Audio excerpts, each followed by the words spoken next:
ശ്രീ ഗുരുവായൂരപ്പാ ശരണം. ഇന്ന് നമുക്ക് 15ാമത്തെ ദശകം നോക്കാം. 1 മുതൽ 5 വരെയുള്ള ശ്ലോകങ്ങൾ. കപിലമുനി മാതാവായ ദേവഹൂതിക്ക് നൽകുന്ന ഉപദേശത്തിൻ്റെ സാരാംശമാണ് 15ാം ദശകം നമ്മൾക്ക് പറഞ്ഞു തരുന്നത്. 1ാമത്തെ ശ്ലോകം. മതിരിക ഗുണസക്താഃ ബന്ധകൃത്യേഷ്വസക്താ മതിരിക ഗുണസക്താഃ ബന്ധകൃത്യേഷ്വസക്താ ത്വമൃതകൃതു പരുന്ധേ ഭക്തിയോഗസ്തു സക്തിം ത്വമൃതകൃതു പരുന്ധേ ഭക്തിയോഗസ്തു സക്തിം മഹദനുഗമലഭ്യാ ഭക്തിരേവാത്ര സാധ്യാ മഹദനുഗമലഭ്യാ ഭക്തിരേവാത്ര സാധ്യാ കപിലതനുരിതി ത്വം ദേവഹൂത്യൈന്യഗാദീഃ കപിലതനുരിതി ത്വം ദേവഹൂത്യൈന്യഗാദീഃ മതിരിക ഗുണസക്താഃ ബന്ധകൃത്യേഷ്വസക്താ ത്വമൃതകൃതു പരുന്ധേ ഭക്തിയോഗസ്തു സക്തിം മഹദനുഗമലഭ്യാ ഭക്തിരേവാത്ര സാധ്യാ കപിലതനുരിതി ത്വം ദേവഹൂത്യൈന്യഗാദീഃ. അന്വയം നോക്കാം. ഇഹ ഗുണസക്താ മതിഃ ബന്ധകൃത് തേഷു അസക്താദു അമൃതകൃത് ഭക്തിയോഗഃ തു സക്തിം ഉപരുന്ധേ അത്ര മഹദനുഗമലഭ്യാ ഭക്തിഃ ഏവ സാധ്യാ ഇതി കപിലതനുഃ ത്വം ദേവഹൂത്യൈന്യഗാദീഃ.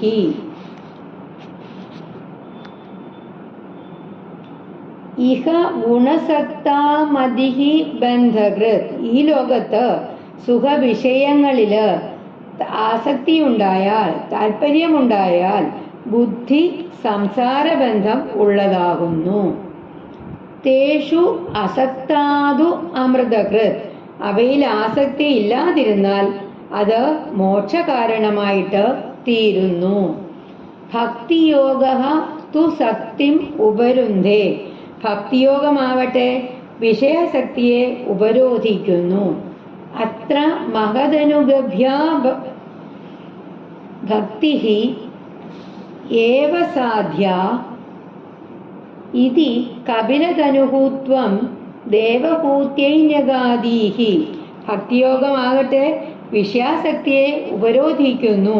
ഇവിടെ മഹാന്മാരുടെ സംസർഗം കൊണ്ടുണ്ടാവുന്ന ഭക്തിയാണ് നേടേണ്ടത്. അതായത് ഇപ്രകാരം കപില സ്വരൂപനായ നിന്തിരുവടി ദേവഹൂതിയോട് പറഞ്ഞു, ഈ ലോകത്ത് വിഷയരൂപത്തിലുള്ള സത്വ രജ സ്തമ ഗുണോഗണങ്ങളിൽ ആസക്തമായിട്ടുള്ള ബുദ്ധി സംസാരബന്ധത്തെ ഉണ്ടാക്കുന്നത് ആണ്. അതിൽ പെട്ടുപോകാതെ ബുദ്ധി സായുജ്യത്തെ പ്രദാനം ചെയ്യുന്നു.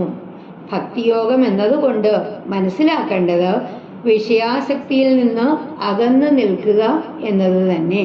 അതിനാൽ മഹാന്മാരുടെ സമ്പർക്കം കൊണ്ട് ഉണ്ടാകുന്ന ഭക്തി മാത്രമാണ് സമ്പാദിക്കേണ്ടത് എന്നിങ്ങനെ കപില സ്വരൂപനായ നിന്തിരുവടി മാതാവായ ദേവഹൂതിയെ ഉപദേശിച്ചു.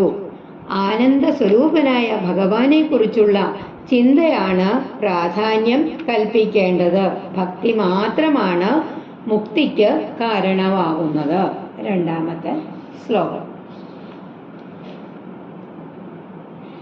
പ്രകൃതി മഹദഹങ്കാരാശ്ച മാത്രാശ്ച ഭൂതാൻ പ്രകൃതി മഹദഹങ്കാരാശ്ച മാത്രാശ്ച ഭൂതാൻ അഭിഹൃതവിദശാക്ഷി പൂരുഷ പഞ്ചവിംശഃ അഭിഹൃതവിദശാക്ഷി പൂരുഷ പഞ്ചവിംശഃ ഇതി വിദിദിത വിഭാഗോ മുച്യത്തെ സൗ പ്രകൃത്യാഃ ഇതി വിദിതവിഭാഗോ മുച്യത്തെ സൗ പ്രകൃത്യാഃ കപിലതനുരിതിത്വം ദേവഹൂത്യൈന്യഗാദീഃ കപിലതനുരിതിത്വം ദേവഹൂത്യൈന്യഗാദീഃ പ്രകൃതി മഹദഹങ്കാരാശ്ച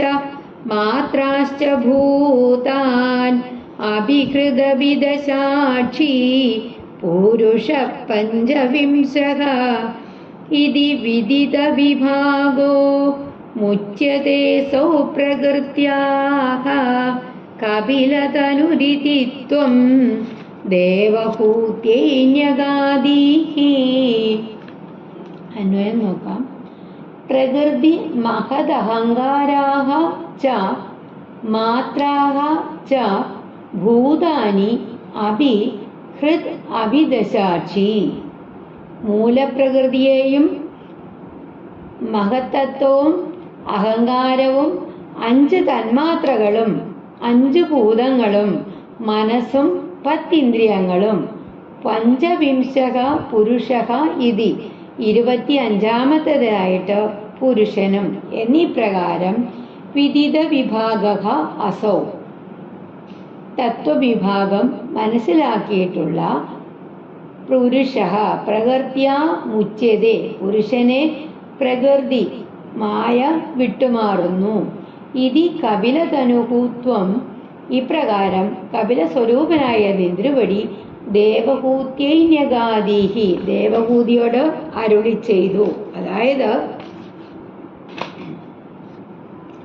മൂലപ്രകൃതി മഹത്തത്വം അഹങ്കാരതത്വം പിന്നെ 5 തന്മാത്രകള് പിന്നെ 5 ഭൂതങ്ങള് മനസ്സ് 10 ഇന്ദ്രിയങ്ങള് ഇങ്ങനെ 24 ഇതോടൊപ്പം 25-ാമതായിട്ട് പുരുഷനും എന്ന് ഇങ്ങനെ തത്വവിഭാഗം അറിഞ്ഞ പുരുഷനെ പ്രകൃതി മായ വിട്ടുമാറുന്നു എന്നിങ്ങനെ കപില ഭഗവാൻ മാതാവിനെ ഉപദേശിച്ചു. അതായത് സപ്താഹ വേദികളിലൊക്കെ ആചാര്യന്മാർ പറയുന്നത് നമ്മൾ കേട്ടിട്ടുണ്ട്.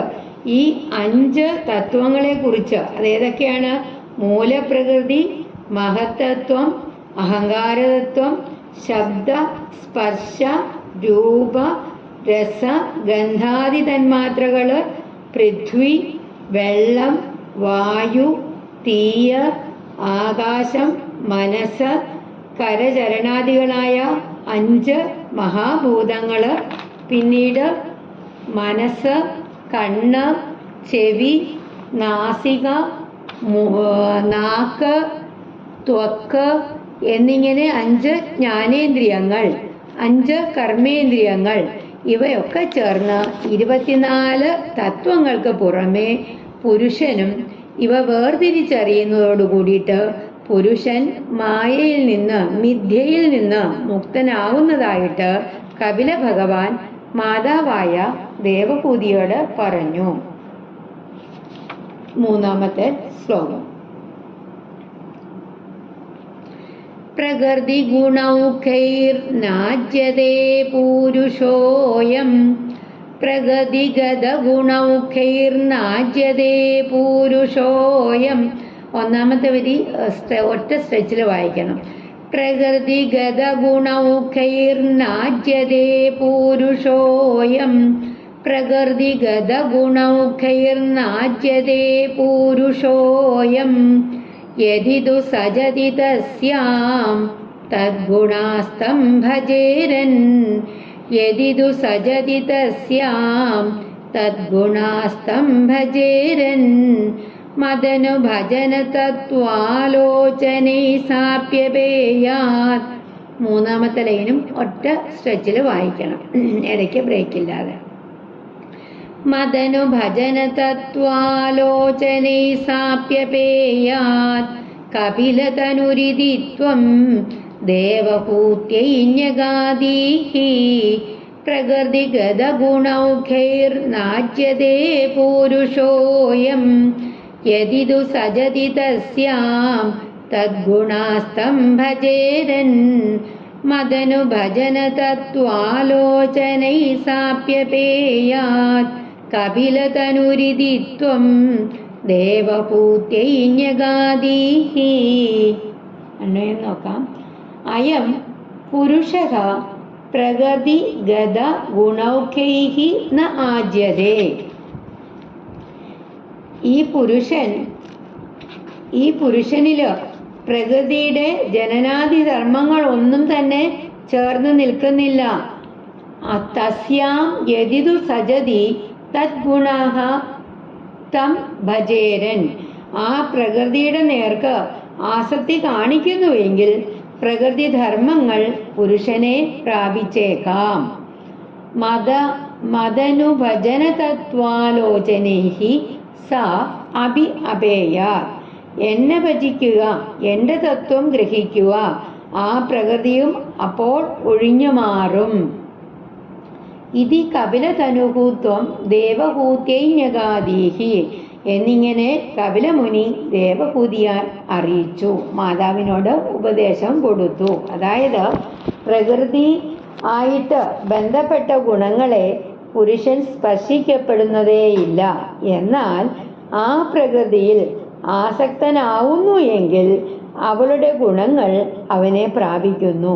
അതായത് ആ മായ പ്രകൃതി പരമപുരുഷനായ എന്നെ ഇടവിടാതെ ആരാധിക്കുന്നതിനാലും എൻ്റെ തത്വം ഗ്രഹിക്കുന്നതിനാലും അകന്നു പോകുന്നതാണ് എന്ന് കപിലമുനി അമ്മയെ അറിയിച്ചു.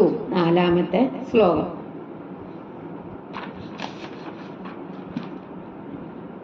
വിമലമതിരുപാതൈഃ ആസനാദ്യൈർമദംഗം. വിമലമതിരുപാതൈഃ ആസനാദ്യൈർമദംഗം ഗരുഡസമധിരൂഢം ദിവ്യഭൂഷായുധാംഗം. ഗരുഡസമധിരൂഢം ദിവ്യഭൂഷായുധാംഗം രുചിതുലിതമാലം ശീലയേതാനുവേലം. രുചിതുലിതമാലം ശീലയേതാനുവേലം കപിലതനുരിതിത്വം ദേവഹൂത്യൈന്യഗാദീഹി. വിമലമതിരുപാതൈഃ ആസനാദ്യൈർമദംഗം ഗരുഡസമധിരൂഢം ദിവ്യഭൂഷായുധാംഗം രുചിതുലിതമാലം ശീലയേതാനുവേലം കപിലതനുരിതിത്വം ദേവഹൂത്യൈന്യഗാദീഹി. നമുക്ക് അന്വയം നോക്കാം.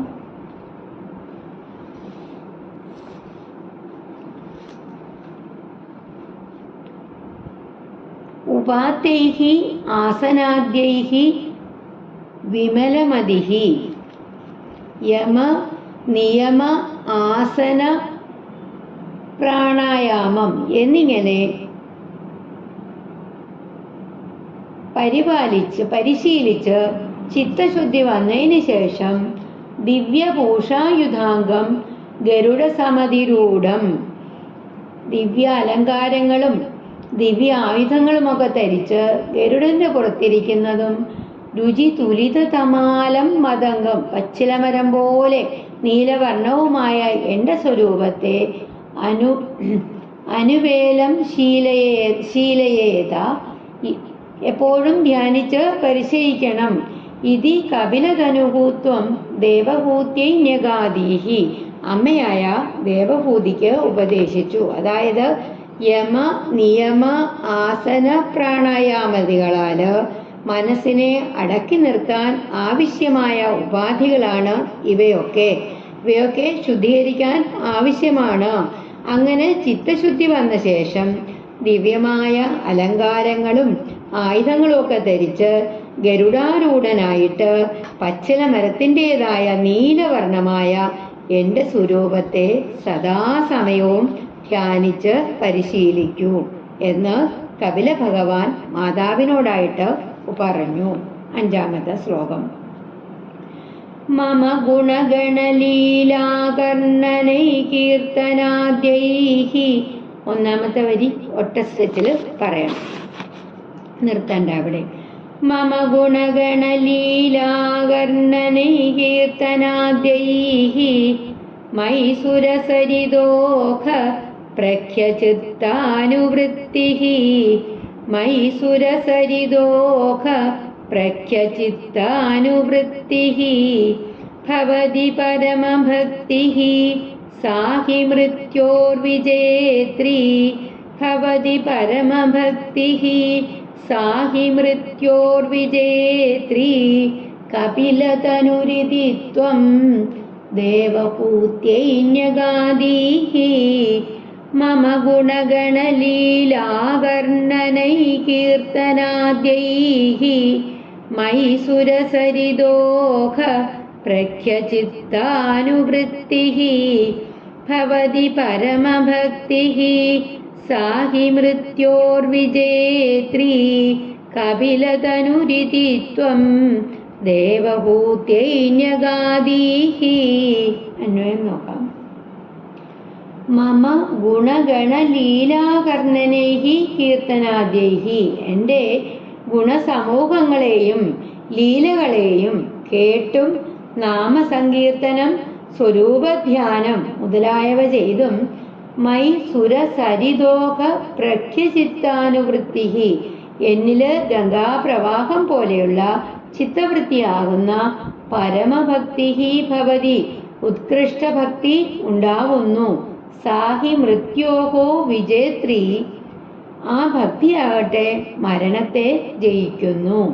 ഇതി കപിലതനുഃ ത്വം ദേവഹൂത്യൈന്യഗാദീഃ, ഇപ്രകാരം കപിലസ്വരൂപനായ നിന്തിരുവടി ദേവഹൂതിയോട് അരുളി ചെയ്തു. അതായത് എൻ്റെ ഗുണഗണങ്ങളെയും ലീലകളെയും കേട്ടും നാമസങ്കീർത്തനം സ്വരൂപധ്യാനം എന്നിവ ചെയ്തും എന്നിൽ ഗംഗാപ്രവാഹത്തിനു തുല്യമായിട്ടുള്ള ചിത്തവൃത്തിയാകുന്ന ശ്രേഷ്ഠമായ ഭക്തി ജനിക്കുന്നു.